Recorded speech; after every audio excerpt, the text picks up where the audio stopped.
Halo semuanya. Nah, pada kali ini saya akan menjelaskan tentang persepsi konsumen dan informasi. Untuk itu, kan harus perhatikan dengan seksama ya penjelasan dari saya.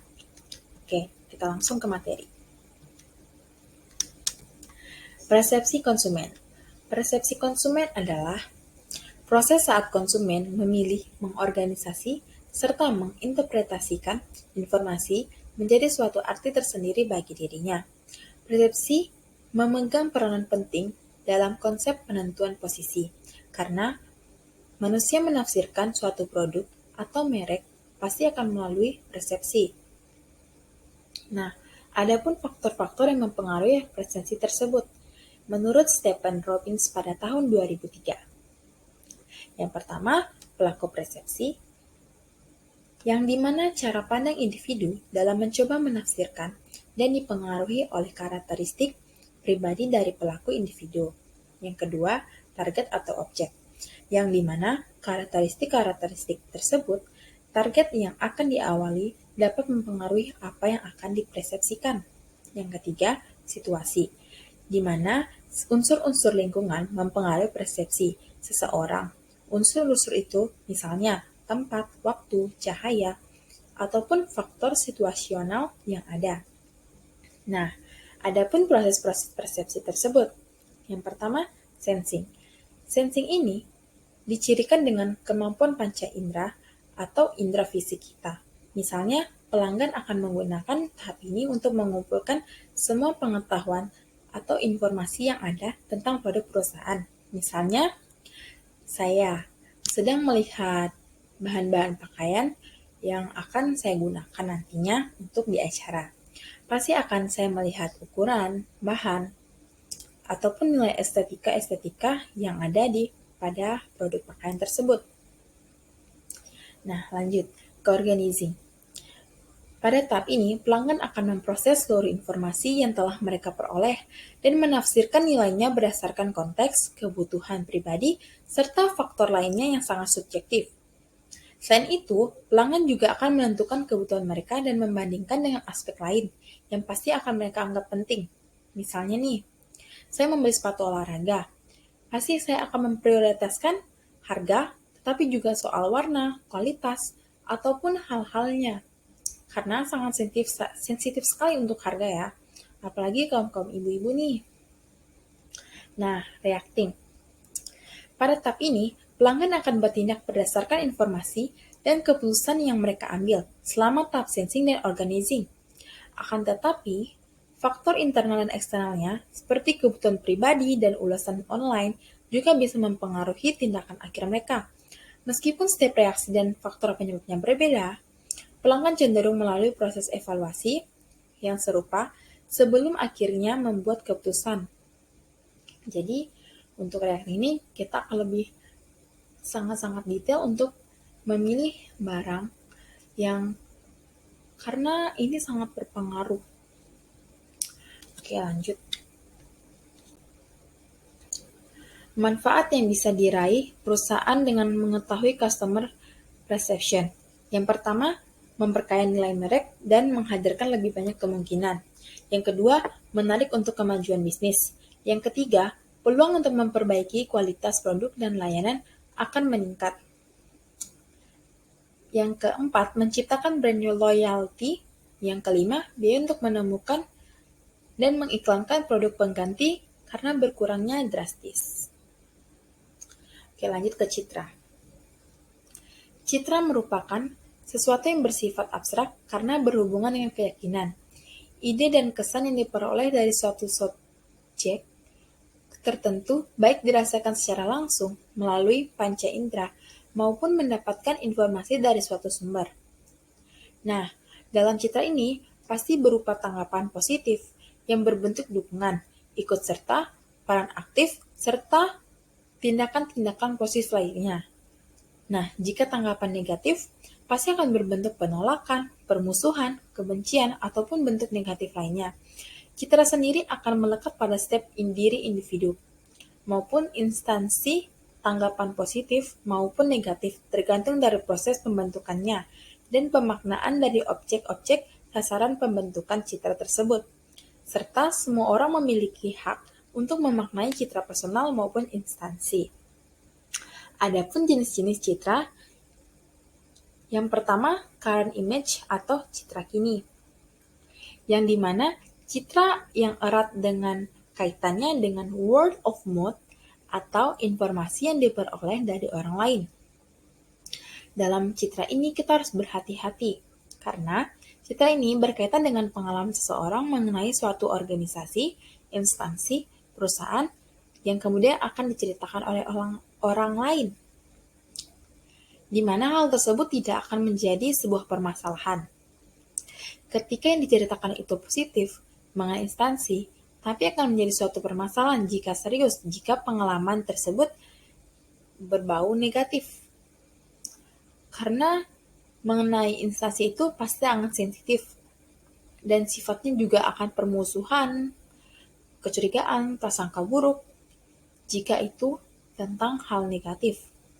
Maka dari itu, pasti akan terjadinya kesalahpahaman antara satu dengan yang lain, dan mengakibatkan ketidakpercayaan terhadap suatu instansi.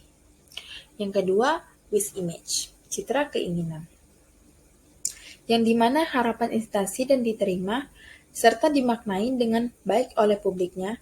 Citra keinginan merupakan citra yang berbanding lurus antara harapan dan hasil.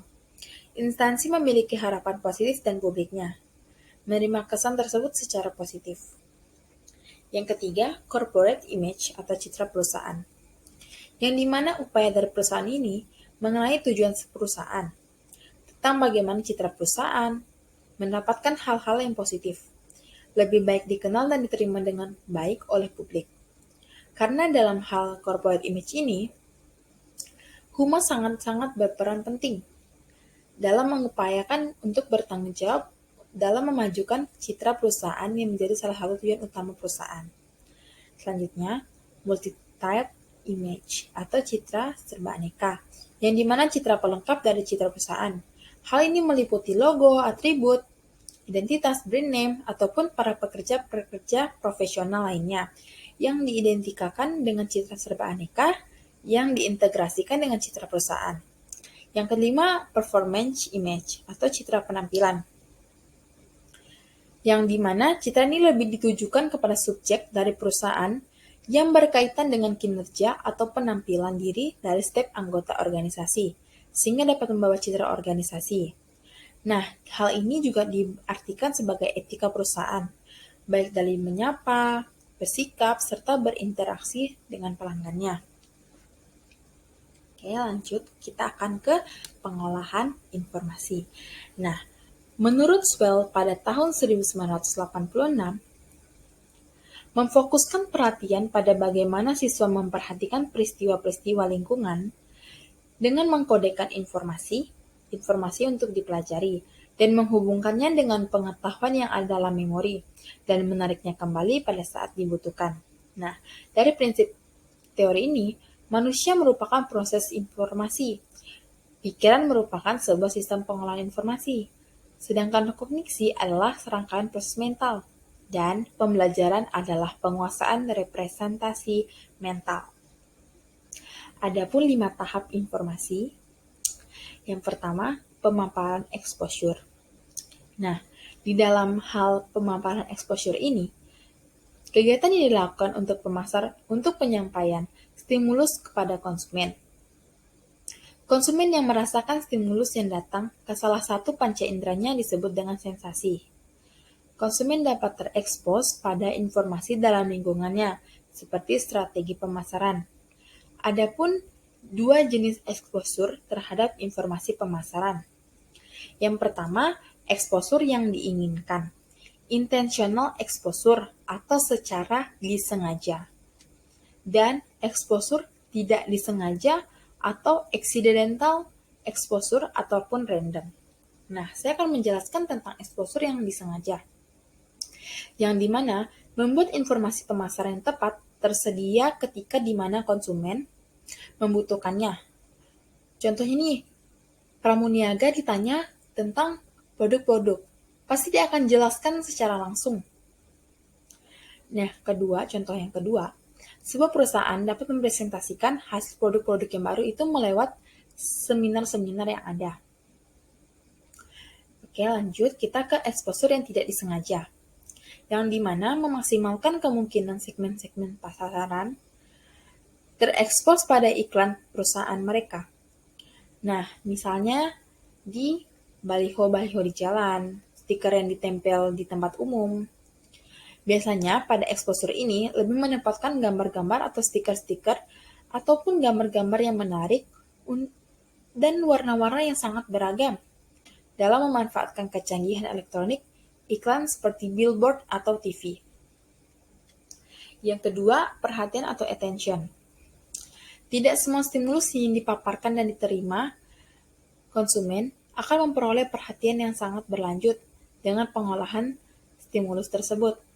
Hal ini terjadi karena konsumen mempunyai keterbatasan kognitif untuk mengolah semua informasi yang diterimanya. Karena itu, konsumen menyeleksi stimulus atau informasi mana yang akan diperhatikannya dan akan diproses lebih lanjut. Proses ini dikenal dengan nama perceptual selection. Adapun dua faktor yang mempengaruhinya, yaitu faktor pribadi dan faktor luar atau stimulus. Yang dimana faktor pribadi ini dari dalam konsumen dan di luar kontrol pasar. Yang pertama itu motivasi, kebutuhan konsumen, dan harapan konsumen. Contohnya, konsumen ingin bertubuh langsing. Pasti dia akan mencari info tentang obat diet, atau makanan-makanan yang bisa kurus, yang membuat kurus, ataupun hal-hal lainnya. Segala informasi pasti akan dijumpainya dan akan selalu diperhatikan. Nah, jika kalau faktor stimulus ini dapat dikontrol di pasar, misalnya ukuran, warna, kontras, posisi, petunjuk, gerakan, kebauran, isolasi, stimulus yang disengaja, ataupun hal-hal lainnya. Nah, untuk itu kita akan selalu memperhatikan hal-hal tersebut. Oke, yang ketiga, pemahaman atau comprehension, yang dimana konsumen untuk mengartikan atau menginterpretasikan stimulus. Dengan hal ini, melakukan perceptual organization akan ada 3 prinsip. Yang pertama, figure and ground, grouping and closure. Yang dimana figure and ground ini, gambar dan latar belakang ini adalah sangat penting juga untuk kita perhatikan karena gambar adalah objek atau stimulus yang ditempatkan dalam suatu latar belakang. Konsumen cenderung memisahkan mana objek yang harus diperhatikan dan mana latar belakang yang harus diperhatikan juga. Grouping atau pengelompokan. Orang akan lebih mudah mengingat informasi dalam bentuk kelompok atau berkaitan dengan suatu hal dibandingkan dengan secara terpisah-pisah. Dan adapun 3 prinsip grouping yang kita harus tahu. Pertama, kedekatan, kesamaan, dan kesinambungan. Nah, closure, konsumen akan berusaha memahami suatu objek dalam arti yang utuh walaupun ada bagian dari objek tersebut yang hilang atau tidak lengkap. Pada tahap perhatian ini, sangatlah berbeda dan pemahaman dalam perceptual selection dan perceptual organization, yang dimana konsumen mengambil dan memilih rangsangan yang diterima yang dianggap sesuai dengan dirinya. Itu perceptual selection. Nah, perceptual organization, konsumen tidak memisahkan rangsangan-rangsangan yang sudah dipilih dari lingkungan. Oke, kita lanjut ke penerimaan. Pada tahap penerimaan ini, stimulus akan memperhatikan dan memahami dengan kesimpulan-kesimpulan yang ada. Inilah yang disebut dengan persepsi konsumen terhadap objek atau citra produk, yang dimana merupakan output dari penerimaan konsumen terhadap stimulus yang membentuk persepsi produk, persepsi merek, persepsi pelayanan, dan harga, ataupun hal-hal yang lain tentang persepsi. Oke, lanjut ke retensi. Retensi adalah proses memindahkan informasi ke memori jangka panjang, long-term theory, yang dimana ada 3 sistem penyimpanan. Yang pertama sensory memory, yang dimana sifatnya sementara, kapasitas tinggi, lamanya 1 detik untuk penglihatan atau beberapa detik pendengaran. Short term memory, sifatnya singkat, informasi yang sedang dipakai, kapasitas terbatas, dan lama kurangnya itu 20 detik. Long term memory adalah sifatnya permanen, kapasitas tidak terbatas, lamanya permanen. Rehersalnya, kegiatan mental konsumen untuk mengingat-ingat informasi yang diterimanya dan menghubungkannya dengan informasi lainnya yang sudah tersimpan dalam memori. Contohnya itu, kita diminta untuk mengingat nomor HP kita, atau nomor HP seseorang yang tanpa kita harus catat. Kita akan berguam untuk mengulang-mengulang untuk nomor tersebut agar bisa diingat. Rehearsal itu berarti kita akan mengingat-ingat informasi, sedangkan retrieval mengingat kembali. Konsumen akan menyimpan informasi di dalam long-term memory, maka suatu saat ia akan memanggil kembali atau mengingat informasi tersebut untuk bahan pertimbangan dalam pengambilan keputusan. Oke, kita lanjut ke pembelajaran konsumen. Yang dimana pembelajaran konsumen ini adalah suatu proses belajar yang dialami konsumen, baik itu dari pengalaman, penggunaan suatu produk atau jasa, maupun hasil pemahaman atau penggunaan suatu produk atau jasa, maupun hasil dari si konsumen dari suatu media. Contohnya itu elektronik seperti TV, radio, internet, dan lain-lain. Sehingga terjadinya perubahan persepsi yang berujung tindakan. Adapun syarat proses belajar, yang pertama, motivasi adalah daya dorong dari dalam diri konsumen muncul karena adanya kebutuhan. Kedua, isyarat adalah stimulus yang mengarahkan motivasi tersebut.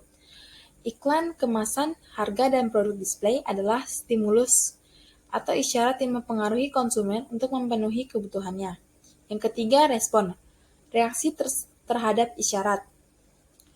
Pendorong atau penguat adalah sesuatu yang meningkatkan kecenderungan seseorang konsumen untuk berperilaku pada masa datang karena adanya isyarat atau stimulus. Nah, selanjutnya, proses belajar berperilaku, yang dimana ada 3, classical conditioning, adalah suatu teori belajar yang mengutarakan bahwa makhluk hidup tersebut, baik berupa manusia ataupun binatang, adalah makhluk pasif yang bisa diajarkan berperilaku tertentu melalui pengulangan, conditioning atau repetition. Yang dimana hal ini pasti akan kita perhatikan dalam proses belajar berperilaku. Karena ada 3 proses dan 3 konsep utama yang diturunkan dari proses belajar classical conditioning ini. Yang pertama, pengulangan, generalisasi stimulus, dan diskriminasi stimulus. Oke, lanjut. Proses belajar instrumen atau operan conditioning, yang dimana proses belajar terjadi pada diri konsumen akibat konsumen menerima imbalan yang positif atau negatif atau reward. Karena mengkonsumsi suatu produk sebelumnya, produsen menggunakan proses belajar konsumen secara operan conditioning ini dengan cara produce reinforcement, non-product reinforcement, pemberian penguatan kepada produk agar konsumen mengkonsumsi dan pemberian penguatan tambahan kepada produk agar konsumen semakin tertarik terhadap produk. Nah, yang terakhir, vicarious learning atau observational or social learning, yang dimana proses belajar yang dilakukan oleh konsumen ketika ia mengamati tindakan dan berperilaku orang lain adalah konsekuensi dari berperilaku tersebut. Karena proses pembelajaran ini dipakai untuk produsen untuk mengembangkan respon yang baru serta mencegah respon yang tidak dikehendaki. Mencegah respon yang tidak akan memfasilitasi respon. Oke teman-teman, sekian dari saya. Terima kasih.